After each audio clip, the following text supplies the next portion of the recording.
Since the beginning of hip-hop, the borough of Brooklyn has produced a hive of musical giants, from Big Daddy Kane, Mos Def, Jay-Z, and the notorious B.I.G. But amongst the great musical kings who repped Bed-Stuy until they die, emerged a lyrical queen. Every time she hopped on the mic, she knew how to deliver. As soon as she hit the rap scene, she was stretching the boundaries of what women could be and what women could say inside of hip-hop. She made a way in a male-dominated industry, and she forged her own path. Her Brooklyn roots brought authenticity and realness to her lyrics. It also instilled her strong sense of loyalty and her dedication to the code of the streets. She proved that women lyricists can be sexy and confident. From the start of her career, Lil Kim was her own artist. She had her own original image, but she also kept her original ties to her hood and to her crew. Well, that's the homegirl, so that's sis. We all literally grew up together. It's family. And while family, friendship, and loyalty went hand in hand, on February 25th, 2001, loyalty would be put to the test when a rap feud with a rival MC turned into a real-life battle. What started off as a back and forth on tracks turned into a full-fledged beef. A violent altercation occurred outside of Hot 97 Studios, which turned into one of the darkest moments in hip-hop history. Bullets were flying everywhere. People are running. It was chaotic. It was just like pandemonium. In what many believed was a classic case of he say, she say, rapper Lil Kim soon found herself embroiled in a federal perjury trial that left the queen bee of hip-hop facing felony charges and an innocent bystander at the scene of the shooting fighting for their life. Once the media realized that Lil Kim was at the scene of the crime, intense scrutiny followed. The media coverage was extensive and fairly negative. It was crazy.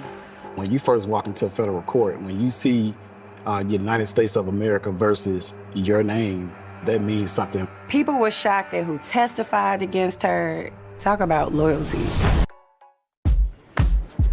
On February 25th, 2001, which started off as a chill Sunday afternoon in the Big Apple's distinctly hip Greenwich Village, home to New York's very own Hot 97, Kimberly Jones, aka Lil Kim, was embarking on a new chapter to her fairy tale story, guest hosting at the radio station alongside her members of her junior mafia group.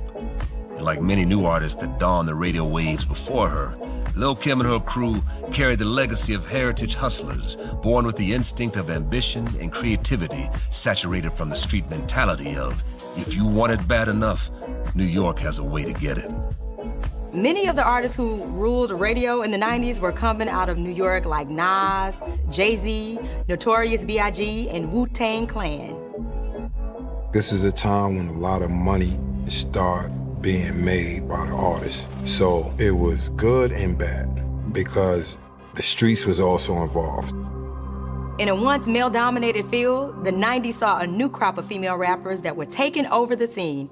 And one of them was a protege of the Notorious B.I.G., Lil Kim. Kim is the whole reason why I wanted to rap in the first place. She proved that women lyricists can be sexy and confident. Born July 11th, 1974, Lil Kim was destined for stardom. Her Bed-Stuy upbringing, however, wasn't always bright. In fact, as a child, it was riddled with early stories of abuse at the hand of her father. Suffocating under the violent nature of abuse, at age 14, Lil Kim packed her bags and left home, escaping the cruelty that was her life. At an early age, she witnessed her father abusing her mother, and she had to get away from that. Lil Kim's story is a complicated and a difficult one. She fled an abusive home. She's had to be resilient her entire life. After enduring years of abuse, instead of dwelling on her destructive and heartbreaking past, Kim channeled her pain on paper, evoking a lyrical landscape and gateway into what she hoped would lead to a new and promising future. Kim found her way through music. She was known for her freestyles, and one day she spit an impromptu rap for Notorious B.I.G. And he was impressed, like, right away. Lil Kim was one of the top female MCs. Every female MC that came after her kind of drew from that. After the launch of his own label, Bad Boy Records, CEO and founder Sean P. Diddy Combs signed a slew of talented artists, including the label's crown jewel, the Notorious B.I.G. Biggie and Lil Kim set the rap game on fire when she made her rap debut on the hit song Get Money with Junior Mafia. Lil Kim came into the rap game as a member of the Junior Mafia, a rap crew who were all proteges of Notorious B.I.G.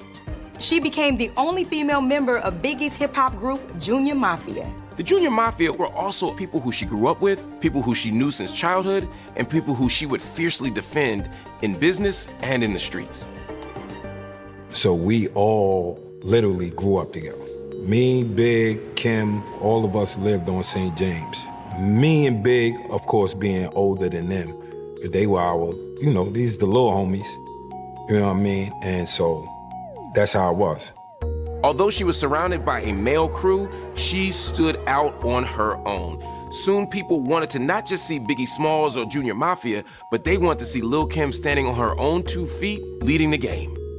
I was a Biggie fan, love Biggie. So I'm like, who is this little bitty gorgeous human being that is rapping and her voice was real deep? And I used to sneak and listen to her stuff. My mother used to throw away my tapes. Lil Kim would take things so far. She crossed every boundary. And she was a lyricist, coming from a Notorious Big DNA and representing our neighborhood. People wanted to hear more from Kim, especially me. Okay, I used to sneak and listen to her stuff all the time.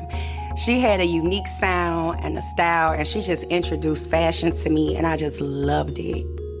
Lil Kim was known for being bold, unapologetic, and taking risks with her lyrics and in fashion. No one can forget about that infamous outfit that she wore in the '99 MTV Music Video Awards, or that moment when Diana Ross tapped her breast. As Lil Kim's star grew, she not only had to deal with the mounting pressures of the music industry, she also had to figure out how to strike a balance between being a professional and remaining loyal to a crew that was often feuding with other crews. While Lil Kim and her clique, Junior Mafia, was riding high off their hit Get Money success, another Brooklyn-based bombshell and her crew were also topping the music charts. And by 1996, after the release of her debut album, Il Nana, at the tender age of 17, Ingrid DiCarlo Fung Merchant, a.k.a. Foxy Brown, proved to be a real competition for the reigning Queen Bee. By the mid-90s, Foxy Brown emerged as one of the other top MCs out of New York, connected to the hip-hop supergroup The Firm with Nas. So they didn't really know each other prior to them both getting into the music industry. I don't think they were hanging out before either one of them got on. And then, of course, Inga is younger than Kim as well, too, by a few years. So, like, when you dealing with, like, in the streets, somebody 3-4 years older than you, that's your big homie. As with Kim, Foxy Brown's rising career rested within the confines of a neighborhood crew. And when it came down to brass tacks of who should represent the blocks of Brooklyn, the potential friendship between Foxy Brown and Lil Kim was quickly interrupted by the boys in their hood. Things were getting violent in hip-hop. There was the East Coast-West Coast feud that fueled countless altercations. It's a lot of people that say that, big entourages do a lot of damage to the celebrity, but I believe that it's those same entourages that also save these celebrities' lives. In the rap game, it's not just about the artist. It's about the crew that raps with them, that gives them protection, that keeps them out of trouble. Those crews have fierce loyalties to one another. I mean, there's pros and there's cons, and a lot of these entourages are family to these celebrities. They count on them to watch their back, to have their back. And on March 9th, 1997, after the tragic death of Christopher Wallace, a.k.a. the Notorious B.I.G., Lil Kim and the Biggie-inspired crew become closer and more protective of each other than ever before. While the world mourned the death of Biggie, on wax and via music, tensions mounted. Lil Kim was involved in an intense feud, which was mostly a war of words, with Foxy Brown, the other leading female MC. Biggie took Lil Kim under his wing, and Jay-Z did the same for Foxy Brown. Kim had her crew, Junior Mafia, and Foxy had hers, The Firm. But after the death of Biggie, the streets were out for blood, even if that meant inner fighting within the borough of Brooklyn. Foxy Brown shot back at Lil Kim on a song with Capone and Noriega called Bang Bang. And she didn't pull any punches. It's like, really? She even came for Lil Kim's crew. It just threw everybody off. Like, she must want to beef. Big was Lil Cuzzo, so me losing him, I'm not trying to lose anybody else, nobody else. So for me, it was like I'm going hard for whatever transpires, I'm there. So that's where my mindset was at. The media painted this big backstory that Kim and Foxy was these best friends, but really only Kim and Foxy knew what they was to each other. And soon it was gonna unfold. They had little frictions like before Big passed. So I don't know how it ballooned. Cause we from literally the same neighborhood. Like Inga is from up the block from us.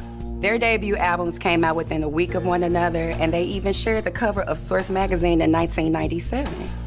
The good vibes between the two ladies seemed to have changed because the rumors were circulating about the tension between them. Despite the colossal success of the two leading female rappers, by the early 2000s, the Brooklyn-born beauties and their crews' estranged relationships tethered even more.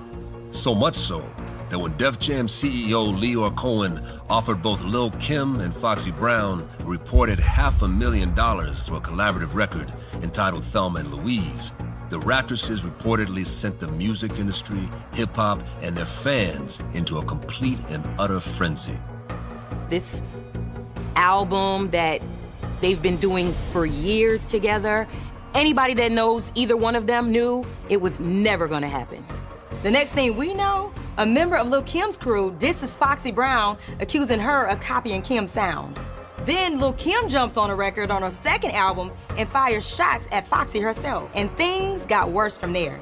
Women are harsh with each other. I mean, it was like only one queen could survive, and it was a battle for it.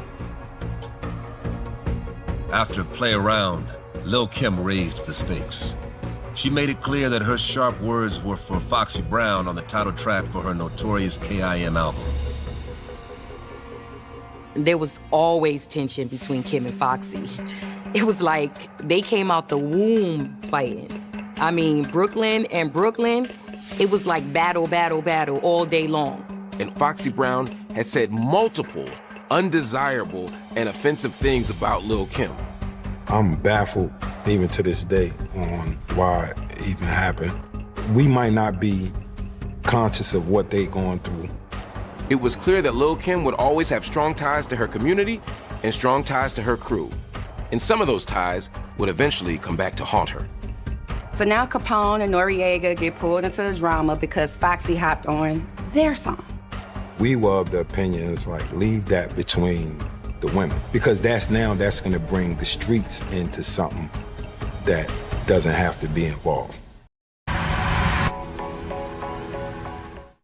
At the start of 2001, the Queen Bee, Lil Kim, is embroiled in an intense rap beef with rival MC Foxy Brown after a series of diss tracks took the friction off the wax and shredded a once cordial relationship, pitting their crews against one another.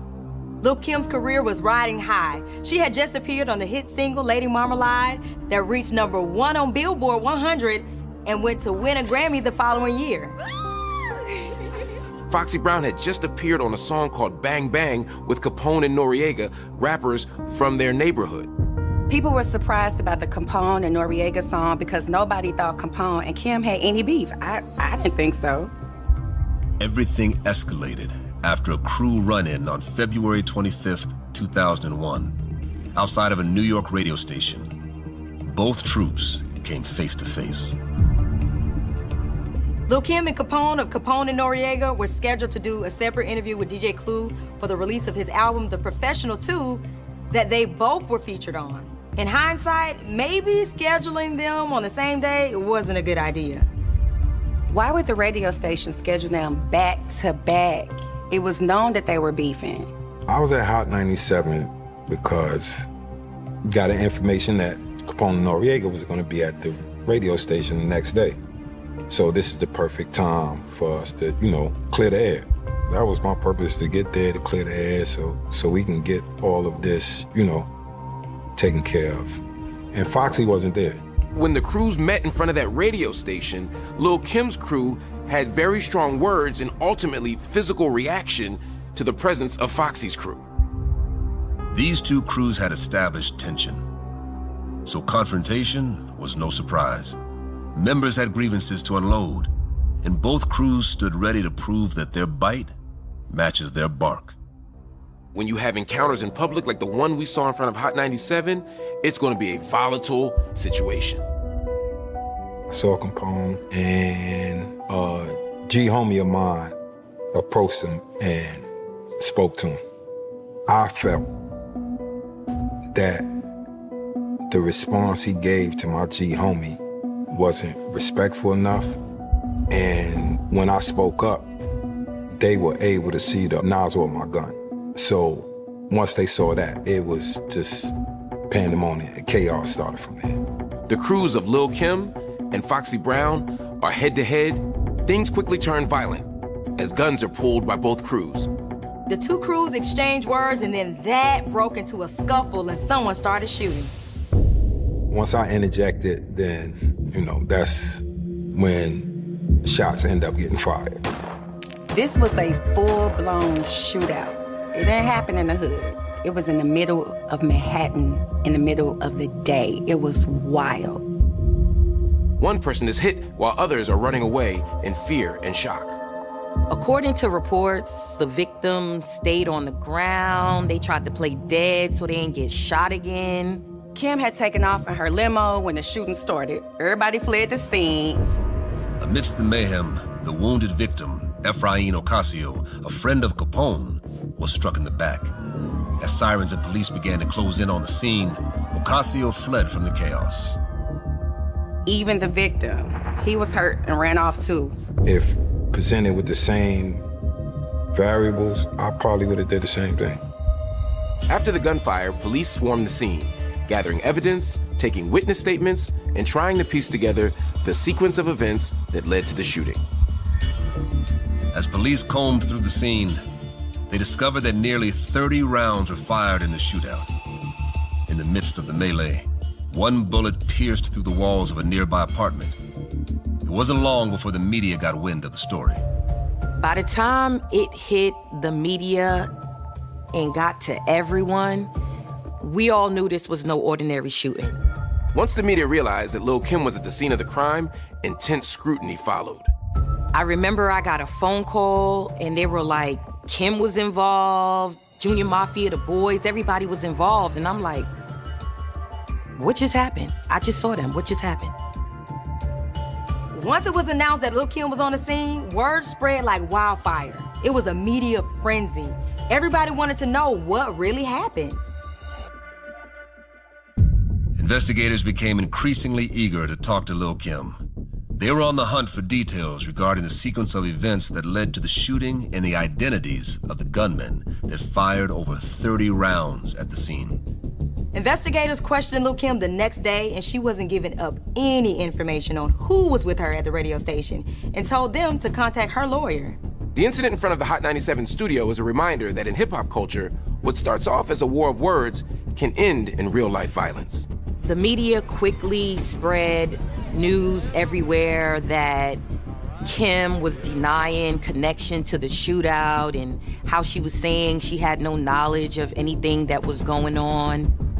It's the code of the streets. If you don't snitch. So police were going to have a hard time getting anyone to talk. Even people involved weren't talking. Capone and Noriega also released a joint stating that they had nothing to do with it and mentioned it was unfortunate that the competitive spirit in hip-hop was compromised by people who weren't even making the records. Although Foxy Brown wasn't at the scene of the shooting, with rumors swirling of her crew's involvement, she knew how significant throwing her name into the madness would be and tried hard to get ahead of the situation and diffuse some of the drama. In the days after the shooting, Foxy Brown issued a statement asking Lil Kim to settle their differences. She wanted to call a truce and even suggested that they do a collaboration. But that sentiment was short-lived. As they began their investigation, the police faced several challenges. It was hard to distinguish which crew was on which side.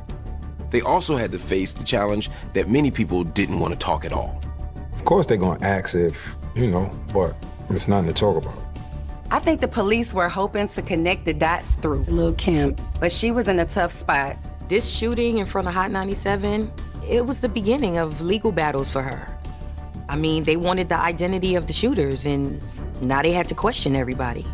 People in the Black community know to fall in line and not talk to the police.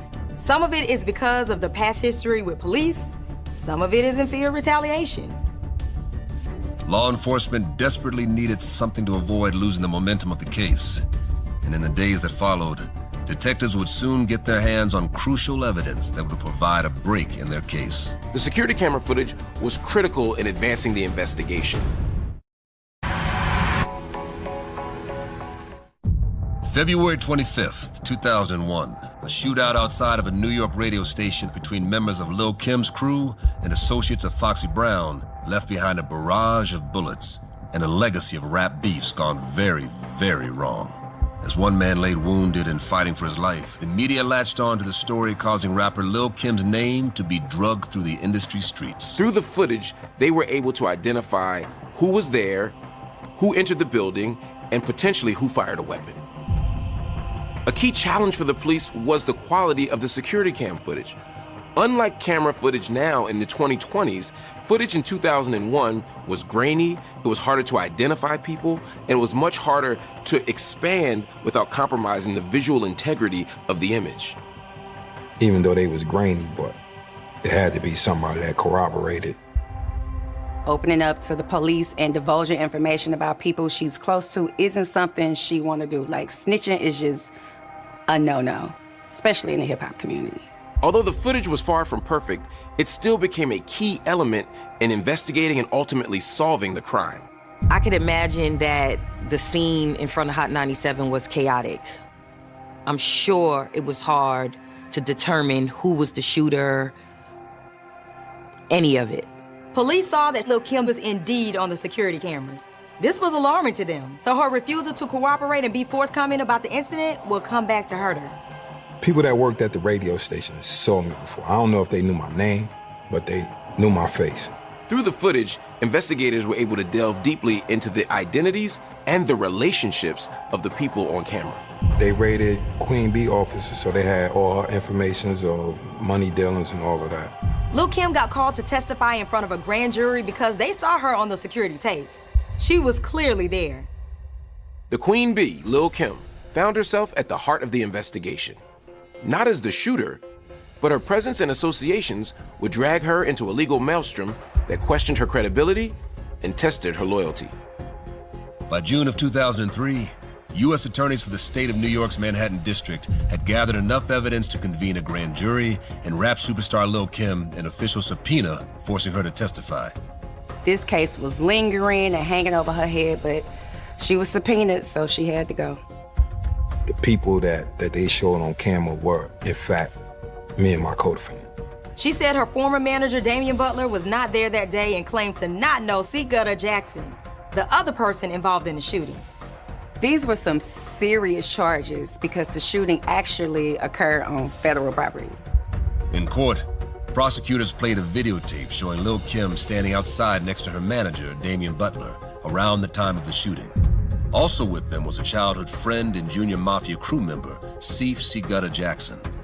Although Seif received immunity and admitted to being the shooter using a machine gun in the altercation, it's what he said next that changed the course of the entire trial.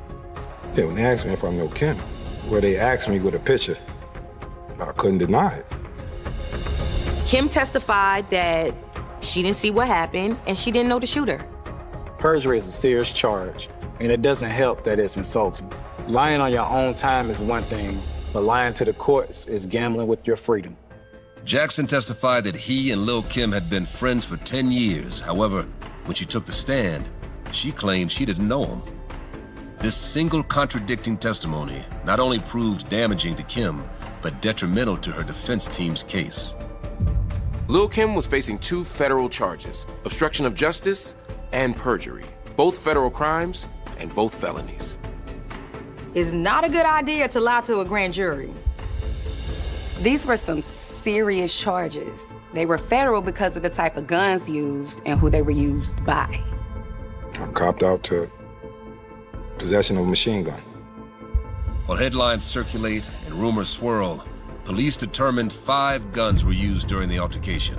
And though the trial would prove to be full of plot twists and turns, not favorable to Kim or her testimony, she did her best to maintain her composure. Kim is gonna be Kim. She is going to be fly at all times. She came into that courtroom all charismatic with the drip on. I was incarcerated in the state for another shooting. So they brought me down from the state to the feds and charged me with the federal case. 2 of her junior mafia group mates, Lil C's and Banger, both got on the stand and said that C Gutter and D-Rock were with her at the radio station that day. That's when things kind of got, like, sticky. What started as a little white lie to hold down her crew would ultimately put Lil Kim's freedom in jeopardy.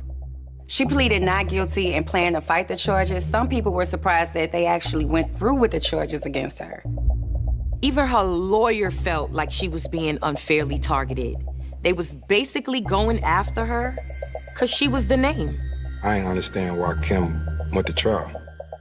Kim said she was whisked away in a limo before she could understand what was even happening. She was in shock. Charged with perjury, Lil Kim would face the full weight of the law by being accused of lying to a federal grand jury about her friend's involvement in the shootout. It was a setup. They didn't care about no shooter. They was just trying to get Kim on perjury charges. They didn't believe Kim's testimony because they already had people that were cooperating with the authorities. Kim wasn't lying. She maintained over and over and over that she was telling the truth, and she stuck with that.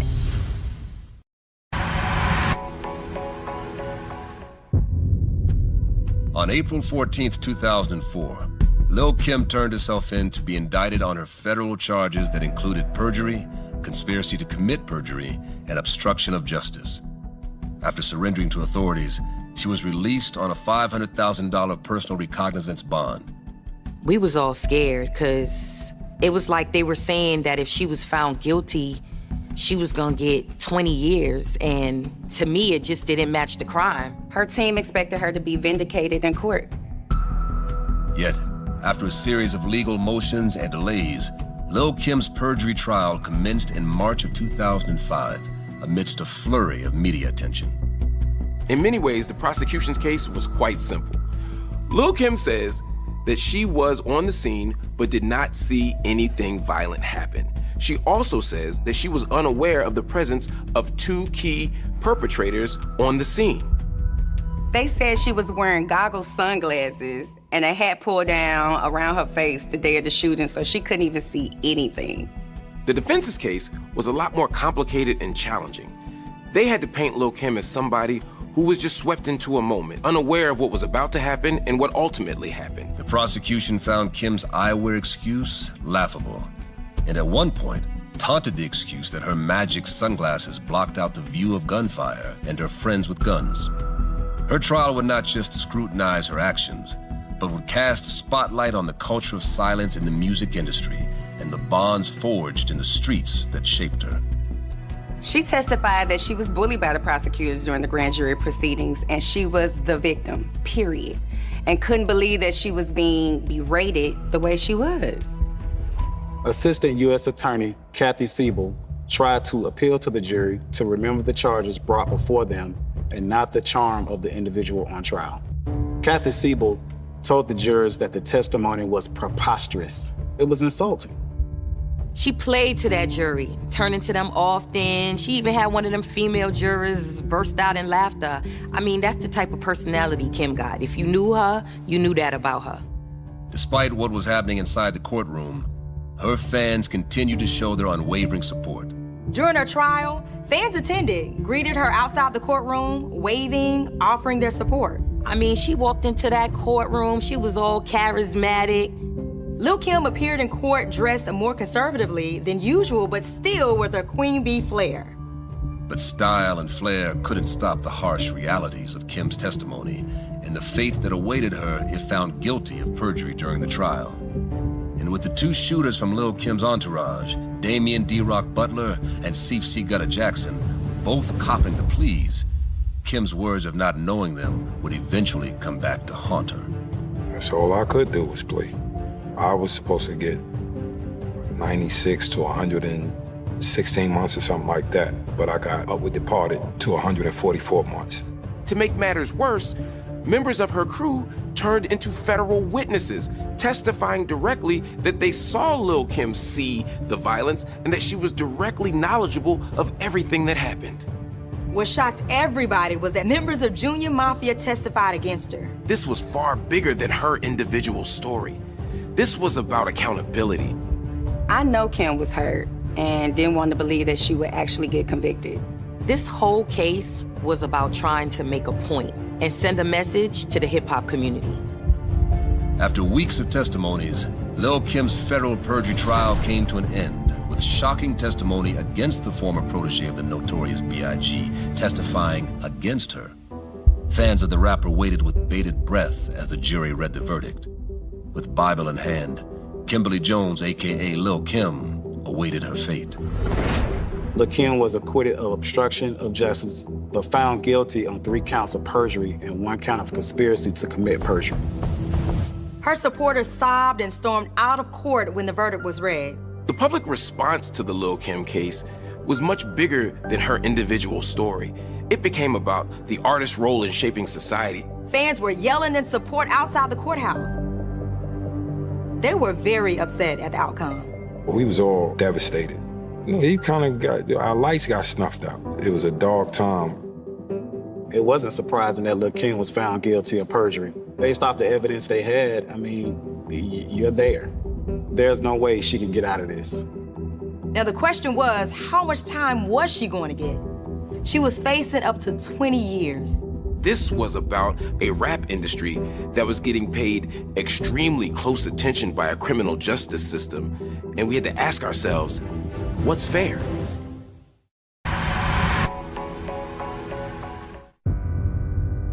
After 2.5 days of deliberation, Lil Kim was officially convicted of 3 counts of perjury and 1 count of conspiracy to commit perjury. She was now facing a maximum of 5 years for each count.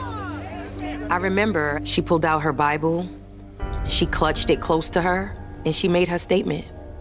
When you look at all the factors and all the circumstances attached to the Lil Kim case, when you consider not just the culture of silence, but the penalties that accompany somebody who does not remain silent. It was tough because you've already been found guilty of lying, a lot. Now that you gotta try to convince the court that you've learned your lesson and you're truly sorry. She really regretted how everything played out. She even said this was the toughest thing she had gone through and admitted that she falsely testified at the trial. During her sentencing, District Judge Gerard Lynch cited his thoughts regarding concern of public perception and backlash if he were to send a young black entertainer to prison for longer than he sent Martha Stewart for committing a similar crime. The conflict sent shockwaves throughout the media. The judge said that her remorse was sending a message to the hip-hop community about how important the truth is, and told her that lying to protect dangerous criminals isn't the way to play it. The judge made this whole case about sending a message to the hip-hop community. Although Judge Lynch stated Lil Kim's case was unquestionably more serious, the plethora of letters and support from Kim's fans made a world of difference to his ruling. The judge did say that letters from the supporters made a difference and helped him see the human being and not just the crime. At the time, she thought it was the right thing to do, but in the end, she knew it was wrong. On June 24th, 2005, Kimberly Jones, a.k.a. Lil Kim, was sentenced to 1 year and 1 day in a federal prison and a $50,000 fine. She was also given 3 years probation after her release. After her sentencing, in a statement read by the court, Kim made a personal appeal to the judge to do her time at Danbury, a minimum security federal institution in Connecticut, where she'd be close to her mother, although that request was denied. Fans were astounded that she was actually going to have to serve prison time. This was not just a couple of months. This was a whole year. I was just really concerned about her and her well-being at that time because I didn't know if she was going to make it through that situation. That's a tough one, because I was already incarcerated, so I felt that she shouldn't have never been put in that situation. Whoever her lawyers was at the time was horrible. There was so much media attention surrounding her trial and conviction that Lil Kim seized the opportunity to document the days leading up to her reporting to prison on a show called Countdown to Lockdown. On September 19th, 2005, Lil Kim rented an RV that transported 20 people with her to Philadelphia, where she would turn herself in and begin serving out her sentence.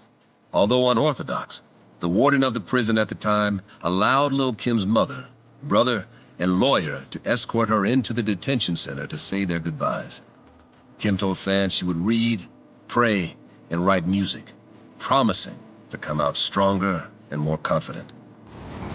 I think going into any kind of detention center is dangerous. But for her, I would think it would be, pretty dangerous. I mean, they know who Lil Kim is. She was well known. From a fan standpoint, I'm hurt. How is she going to do this? How is she going to make it through this? Who's going to be there to support her? She suddenly wasn't getting the opportunity she got before. She wasn't getting paid the way she used to. She's a businesswoman, so she had an album coming out around the same time she was supposed to go in. This was a good move. It was something she could leave for her fans while she was away. Of course, that meant she couldn't promote it the way that she normally would. Ironically, the album went on to get 5 mics from the Source magazine, which made Lil Kim the first and only female rapper to receive that recognition.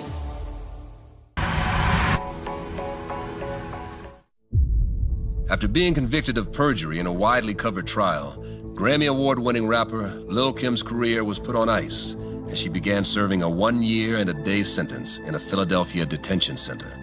For 2 months prior to her going into prison, Kim worked sleeplessly on her music to ensure her family, her name, her fans, and her future would remain intact. And her going away doesn't just affect her. She's responsible for a lot of people, so she had a lot of weight on her shoulders. Lil Kim's prison sentence interrupted her career in dramatic ways. Not only was she locked into prison for a year, but she took severe hits to her reputation, to her brand, and to her earning potential. On July 3rd, 2006, after serving 10 months at the Philadelphia Federal Detention Center, Lil Kim was released from prison. She was picked up by a silver Rolls Royce. One thing about Kim, she gonna ride in style. Some fans stayed up all night to ensure they made it downtown in time for her 6 a.m. release. She was greeted by cheering fans and a swarm of media. Despite the havoc, Lil Kim fortified herself with a fierce determination to bounce back, revive her career, and reclaim her throne. After Kim's conviction, she came home and she got right back in the mix of things. It was like her road to redemption. She was known for her fashion, so she picked up where she left off and ventured even more into the fashion and beauty industry. She released several mixtapes, appeared on Dancing with the Stars, and continues to tour. She also started acting and ventured out into different businesses. Lil Kim is more than just the queen bee. She's a friend, she's a sister, she's a mother, she's a daughter, she's an advocate.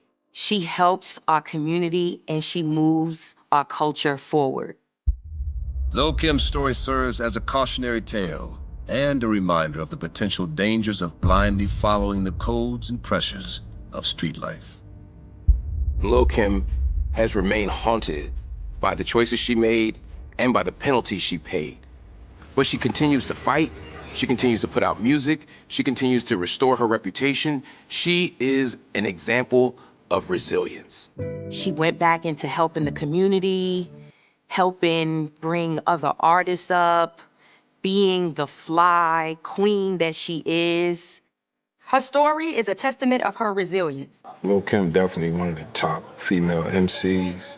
She definitely left a legacy in the fashion tip. A lot of the female artists that came after her kind of took inspiration from her. Lil Kim's legacy and her impact are not reducible to that moment in front of Hot 97 studio or that moment in front of the Grand.